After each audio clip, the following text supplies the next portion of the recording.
ओम शांति। आज सुनते हैं 14 मई 1970 की अव्यक्त बाप दादा की मधुर महावाक्य। मुरली का सार है समर्पण का गुण अर्थ। बाबा ने कहा, आज वतन से एक सौगात लाए हैं। बताओ कौन सी सौगात लाए हैं? मालूम है? अव्यक्त रूप से सौगात भी अव्यक्त होगी ना। आज वतन से दर्पण ले आए हैं। दर्पण किस लिए लाया है? आप सभी जिस विशेष प्रोग्राम के लिए आए हुए हो वह कौन सा है? समर्पण कराने आए हो व संपूर्ण होने आए हो? वतन से दर्पण लाया है सभी का अर्पण में का मुखड़ा देखने के लिए और दिखाने के लिए। समर्पण हो चुके हो, सभी हो चुके हो। इस सभा के अंदर कौन समझते हैं कि हम समर्पण हो चुके हैं? समर्पण किसको कहा जाता है? देह अभिमान में समर्पण हुए हो। समर्पण व संपूर्ण अर्पण हुए। हाँ व ना बोलो। देह अभिमान से संपूर्ण अर्पण हुए हो। इसमें हाँ क्यों कहते हो? स्वभाव अर्पण हुए हैं। इसमें पुरुषार्थ है। स्वभाव अर्पण का समारोह कब करेंगे? आप लोग कन्या समर्पण समारोह मनाने आए हो, लेकिन बाप दादा वह समारोह मनाना चाहते हैं। वह कब मनाएंगे? इसके लिए कहा कि दर्पण ले आए हैं। उसमें 3 बातें देख रहे हैं। एक स्वभाव समर्पण, दूसरा देह अभिमान का समर्पण और तीसरा संबंधों का समर्पण। देह अर्थात कर्मेंद्रियों के लगाव का समर्पण। 3 चीजें दर्पण में देख रहे हैं। जब स्वभाव समर्पण समारोह होगा तब संपूर्ण मूर्त का साक्षात्कार होगा और दहेज मिलेगा। जब यह संपूर्ण सुहाग प्राप्त होगा तो श्रेष्ठ भाग्य का दहेज स्वतः ही मिलेगा।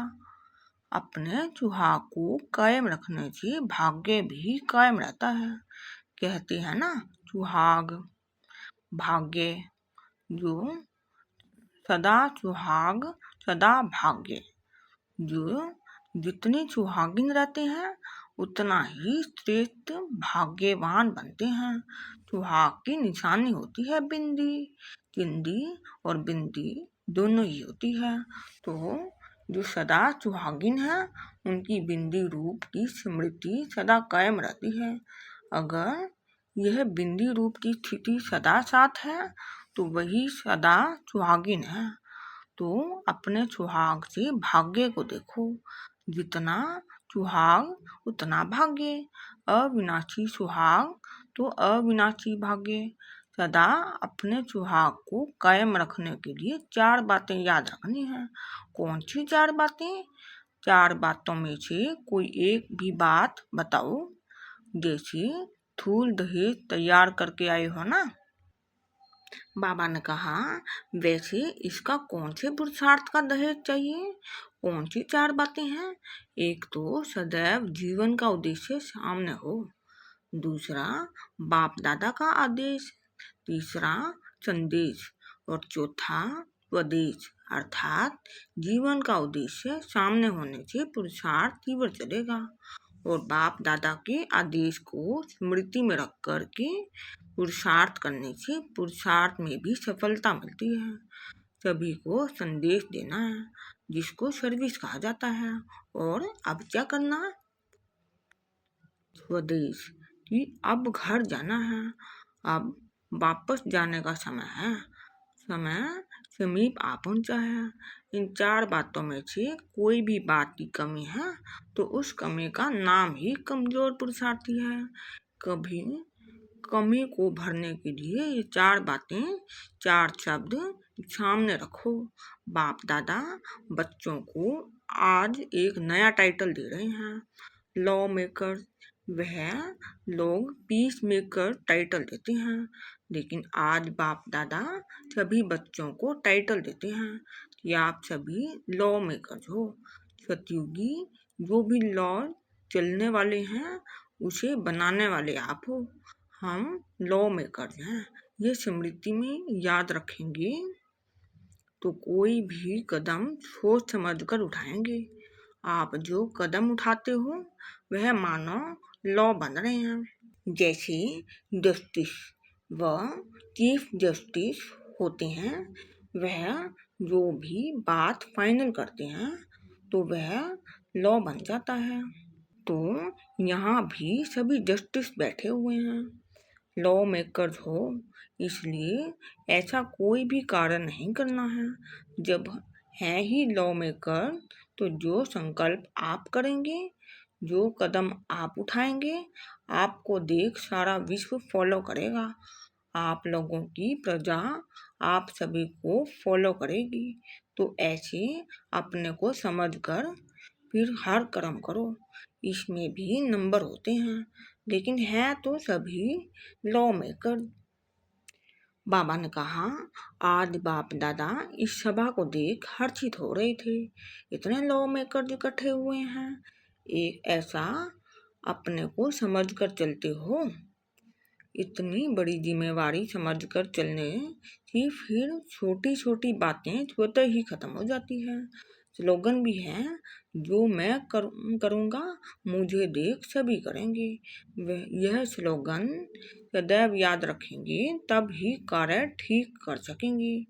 अपने को अकेला नहीं समझो, आप एक एक के पीछे आपकी राजधानी है, वे भी आपको देख रहे हैं। इसलिए यह याद रहे कि जो कर्म मैं करूँगा मुझे देख सभी करेंगे। इससे क्या होगा कि सभी के स्वभाव व संस्कारों का समर्पण समारोह जल्दी हो जाएगा। अब इस समारोह को स्टेज पर लाने के लिए जल्दी जल्दी तैयारी करनी है। अच्छा, 2 कुमारियों का समर्पण समारोह आज किस कार्य के लिए बुलाया है? सतयुग में माता पिता राज सिंहासन पर बिठाते हैं। संगम पर कौन सा राज तिलक मिलता है मालूम है? संगम का तिलक लगाया हुआ है, वह लगाना है। संगम के तख्त नशीन हुए हो, सर्विस की जिम्मेवारी का ताज है। तख्त कौन सा है? संगम के तख्त नशीन होने के बाद ही सतयुग के तख्त नशीन होंगे। सर्व गहनों से श्रृंगार कर दिया है कि वह भी कर रहे हो। इस घड़ी गहनों से सजे हुए हो। संगम पर ही यह सभी रस्म रिवाज आरंभ हो रही है, क्योंकि संगम युग है ना। सर्व बातें का बीज डालने का समय, जैसे बीज बोने का समय होता है ना, वैसे हर दैवी रस्म का बीज डालने का यह संगम युग है। बीज रूप द्वारा सर्व बातों का बीज पड़ता है। उस बीज रूप के साथ साथ आप सभी भी बीज डालने की मदद करना।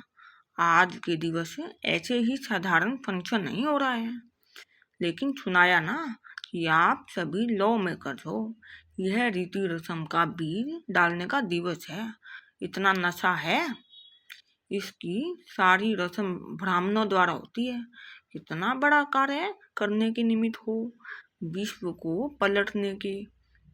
कितने समय में विश्व को पलटेंगे, अपने को कितने समय में तैयार करेंगे। एवर रेडी हो? आज सभी अपने को किस रूप में अनुभव कर रहे हो, किस रूप में बैठे हो? जैसा दिन वैसा रूप होता है ना। यह संगम की दरबार सतयुगी दरबार से भी ऊंची है। आज सभी अपने को सर्व श्रृंगार से सजे हुए देख रहे हो, या सिर्फ इन्हीं कुमारियों को देख रहे हो? आप एक एक के संगम युग के श्रृंगार सारी सतयुगी श्रृंगार से ही श्रेष्ठ हैं। तो बाप दादा सभी श्रृंगारी हुई मूर्तियों को देख रहे हैं। ऐसी सतयुगी ताज, इस ताज के आगे कुछ नहीं है। संगम का ताज पड़ा हुआ है, यह ताज और इस ताज के आगे कुछ नहीं है। संगम का ताज पड़ा हुआ है, यह ताज और तख्त सदैव कायम रहे। इसके लिए क्या प्रयत्न करेंगे? इसके लिए 3 बातें याद रखनी है। एक, जो स्वयंवर का समारोह होता है, ताजपोशी में भी जो रीति रस्म होती है, वह सभी यहाँ संगम पर ही किसी न किसी रूप में होती है। मालूम है आज की दुनिया में क्या रीति रस्म है? इतने प्रकारों की रस्म है। एक ब्राह्मणों द्वारा होती है, दूसरा कोर्ट द्वारा, तीसरा मंदिरों और गुरुओं द्वारा। इन तीनों रस्मों का किसी न किसी रूप में यहाँ बीज पड़ता है। यह मधुबन मंदिर भी है, चैतन्य मंदिर है। इस मंदिर के बीच आत्मा और परमात्मा की लगन होती है। साथ साथ कोर्ट का जो रिवाज है वह भी यहाँ से शुरू होता है। सुनाया ना कि आप लॉ मेकर्स हो, इन्हों के आगे वह वायदा करेंगे, तो यह कोर्ट हुई ना। तीनों ही रस्म इस संगम पर अलौकिक रूप से होती है, जिसका यादगार स्थूल रूप में चलता रहता है। अच्छा, 3 बातें कौन सी याद रखनी है? एक तो अपने को उपकारी समझकर चलना है, दूसरा निरंकारी, तीसरा अधिकारी। अधिकार भी सामने रखना है और निरंकार का गुण भी सामने रखना है और उपकार करने का कर्तव्य भी सामने रखना है। यह 3 बातें सदैव याद रखना है। कितना भी कोई अपकारी हो, लेकिन अपनी दृष्टि और वृत्ति उपकारी हो। अधिकारी भी समझकर चलना है, लेकिन निरंकारी भी। जितना अधिकारी उतना निरंकारी, तब यह ताज और तख्त सदैव कायम रहेगा। समझा? अच्छा, ओम शांति।